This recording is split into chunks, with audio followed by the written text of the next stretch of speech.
so pleased that we struck trade deals all over the world. It's why we're using government procurement to open new doors. Now, people might hear this and think, that's pretty good going. Third largest tech economy in the world, half of all European tech investment, a pipeline of talent envied across the world. Pretty good going. They're right.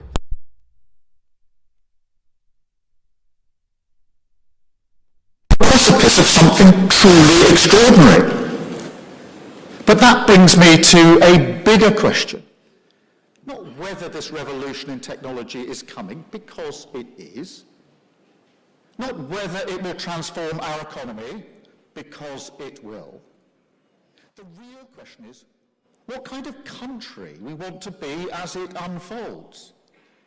The question is whether we shape this change or allow it to shape us. Because the way I see it, on artificial intelligence, Britain has three options. One, we could stick our head in the sand, pretend it isn't happening, and hope for the best. Well, I won't accept that. Option two, you can remove the guardrails completely and ignore the consequences. No matter that some communities might be left behind, that wealth and power might become concentrated in fewer hands. Children might face an increasingly unsafe world online. Well, I can tell you, I won't accept that either. Or we can take the Labour Party. We back the British businesses creating the jobs and technologies of the future, but never lose sight of who that progress must serve. Where British tech companies start here, scale here, but the rewards of their success are felt in communities right across the country. And where government is active in its approach towards tech, supporting risk takers, making its own bets, providing the conditions for businesses to thrive, but also making sure we are sovereign, giving working people security and opportunity through change. That is our path. Britain leading this new revolution in technology with our firms at the front and our people at its core.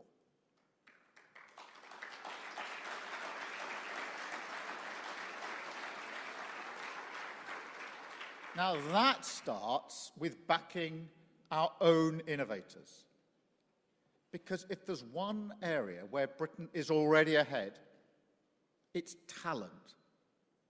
I mean, this is the country that invented the World Wide Web, that pioneered the jet engine and powered the Industrial Revolution. Innovation is in this country's DNA. And it's the job of government not just to recognise the scale of that talent, but to match it with the scale of our ambition. And that means doing three things. First, we must make sure that Britain remains the home of those ideas and give our innovators the tools that they need to stay at the cutting edge. That is why this government has committed record levels of funding for research and development already. But it's not just enough for ideas to be born here. They have to be able to grow here too. So second, we must provide the right conditions for our firms to scale.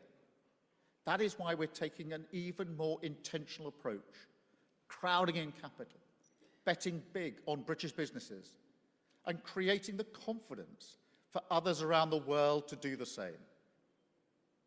You can see that with Reflection AI, one of the world's most promising AI firms, who are expanding right here in Britain, creating 1,000 roles over the next 3 years because of our world-class talent pool.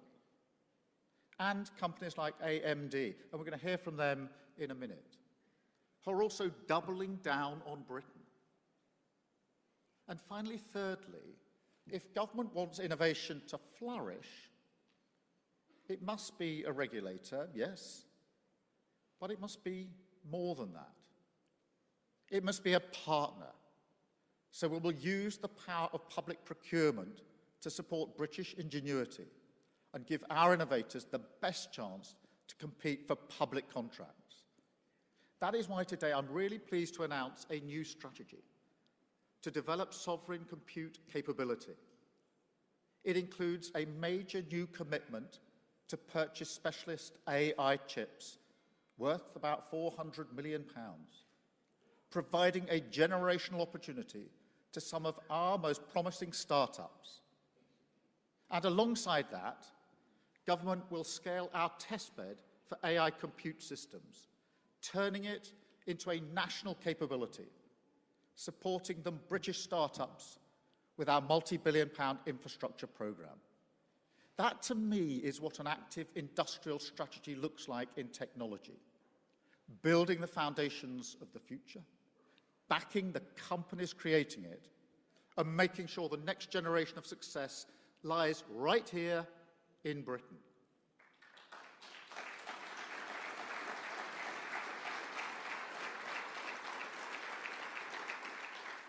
So look, there's plenty for us to be excited about. But I know there are worries too. And we should all be clear. The British people need to see the benefits of this in their communities for any of it to carry consent. I mean, I've spoken to workers who are concerned about what the growth in tech means for their jobs. Parents who are worried about what it means for their kids. And people outside of London who worry that it means nothing for them at all. That this is about somebody wealthier, somebody far away. Government matters. Because as we navigate this revolution in technology, our North Star will always remain the same: working people in every part of this country. And of course, that must start with safety. The pace of change cannot be an excuse for harm. And where technology poses a threat to our people, to our children, we will act quickly and firmly. Now, you saw that earlier this year with Grok. They allowed their tools to be used to create disgusting, explicit AI images. So we took them on. And all tech companies should know, if they fall short on their responsibility to keep people safe, we will act with the same decisiveness. And one issue is the ability for children with phones to send and receive nude images. Now, for too long, people have been told that is simply the price of modern tech, that nothing can be done, that government is powerless, that parents just have to accept it. But I reject that completely, because tech should adapt to the needs of society, not the other way around. And so if we're serious about unlocking the opportunities that tech can bring, then we must also be serious about protecting our children from those who look to abuse it, from the online predators who target our children, and from the sexual abuse that they enable. That is why today I'm calling on tech companies operating in this country to introduce device controls that prevent children from sending and receiving sexually explicit images. Because this is not an impossible challenge. These are some of the most innovative companies in the world, and I believe they can solve it. But if they choose not to, then we will act, and we will change the law. Because when it comes to the safety of our children, standing by is not an option. We will also make sure that our young people are equipped with the skills that they need in this new world. Now, last year, I set us a target of upskilling 7.5 million workers with AI training by 2030. I said that from this stage 1 year ago in this very week. So today, I'm really pleased to report back that 1.7 million workers have already received that training. And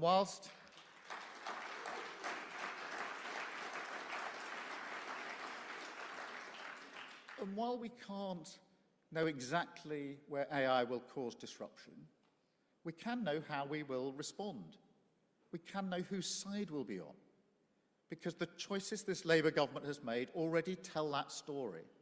More apprenticeships, higher education reform, higher standards in technical learning, our youth guarantee. These are not separate policies.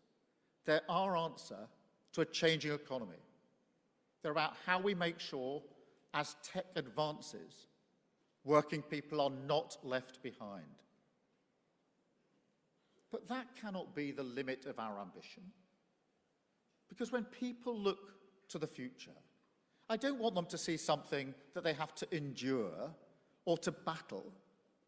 I want them to see something that they can be part of, something that creates opportunity, that is hopeful, not just for those who work in technology, not just for those who work in London, but for people in every part of this country. Because the truth is that future is already beginning to take shape. AI is delivering faster diagnosis in our NHS, reducing court backlogs, and speeding up planning decisions. Those are real benefits being felt by people across Britain right now. And we're going further on this every day, launching new tools like our AI tutors that we will roll out to the 450,000 children on free school meals to close the attainment gap. And today, I can announce our new AI jobs tool that will help those out of work find the right jobs, create their CVs, and get back into work.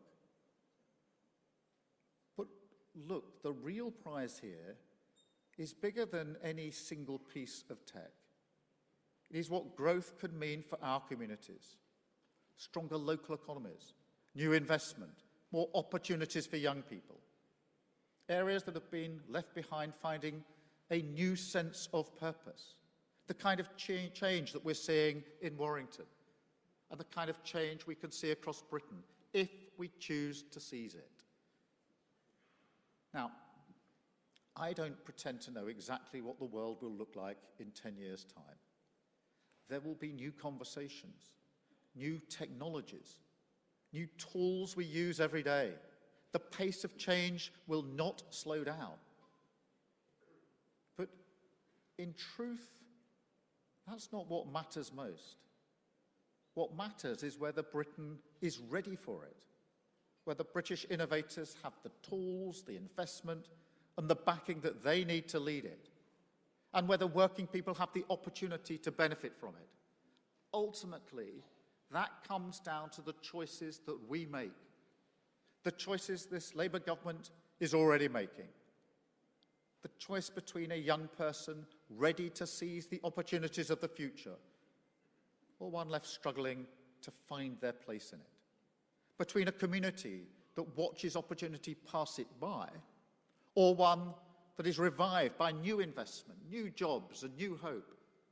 And between a Britain that watches the future unfold, or helps to build it.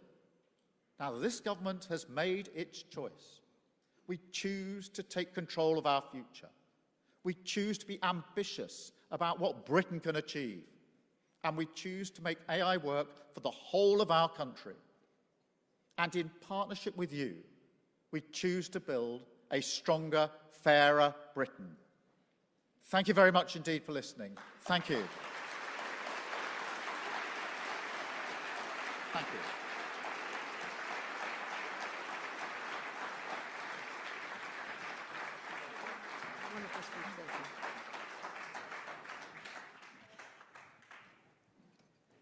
Thank you, Prime Minister. And now I'm delighted to welcome one of the most consequential CEOs in the global technology industry to London Tech Week, Lisa Su, CEO of AMD. Welcome, Lisa. Thank you, Carolyn.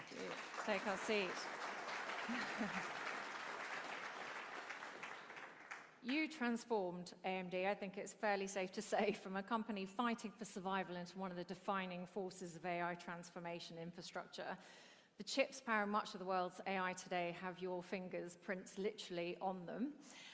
The Prime Minister mentioned